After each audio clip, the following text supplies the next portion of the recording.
Hello, this is Scott with an S, and this is Heaven's Mopars.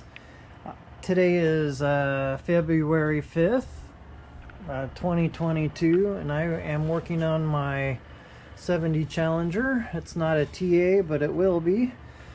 This is what I got going on. I'm trying to get ready for the no-name nationals, and I want to drive a 70 Duster there, but so far I have my Challenger in the garage, and this is what I got going on. I got to get this car out of here so I can get the other one in here.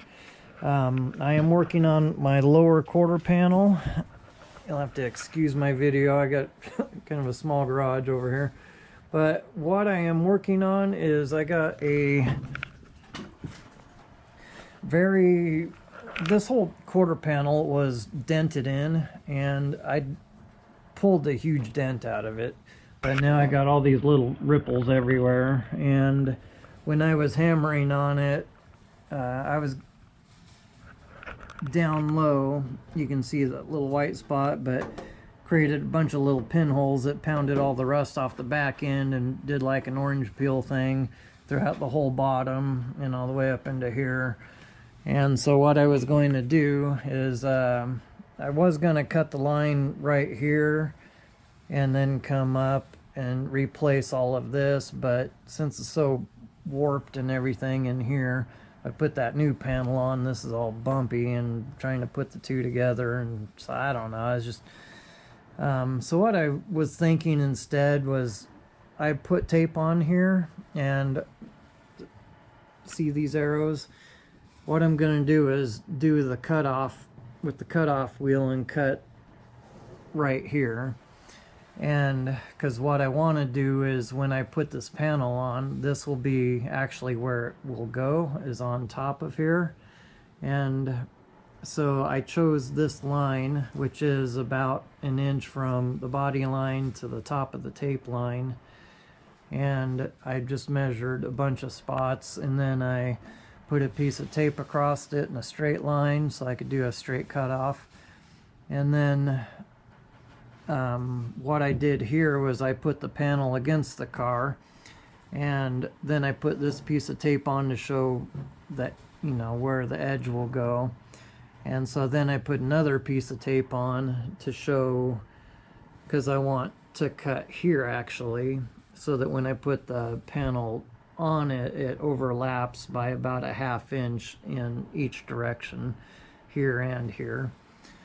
And so once I put that panel on, then what I'll do is tack weld it on in place, and then what I'll do is take the cutoff wheel and cut it a 45-degree angle onto here.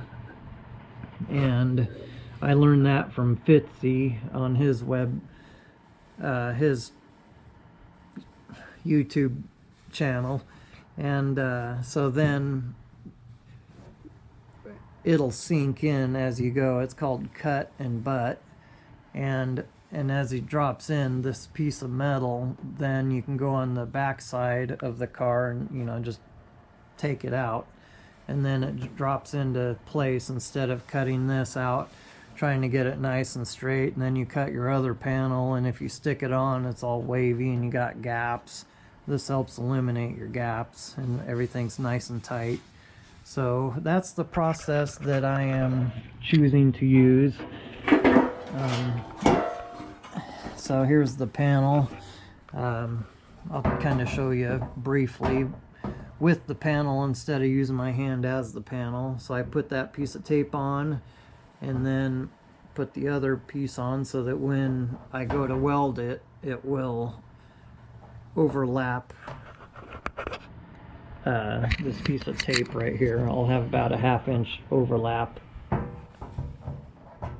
and then it'll drop in right there. And then what I did was I took a piece of tape, and I will cut where those arrows are.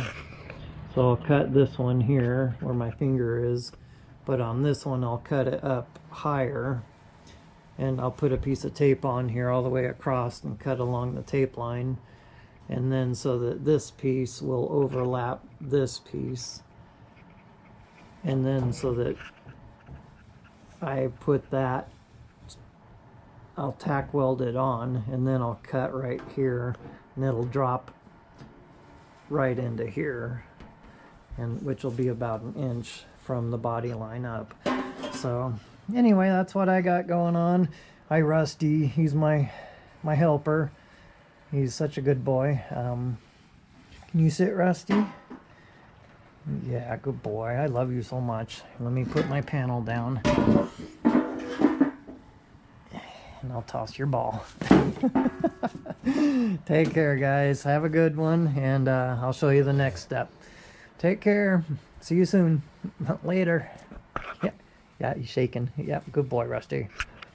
Now I gotta hit the button.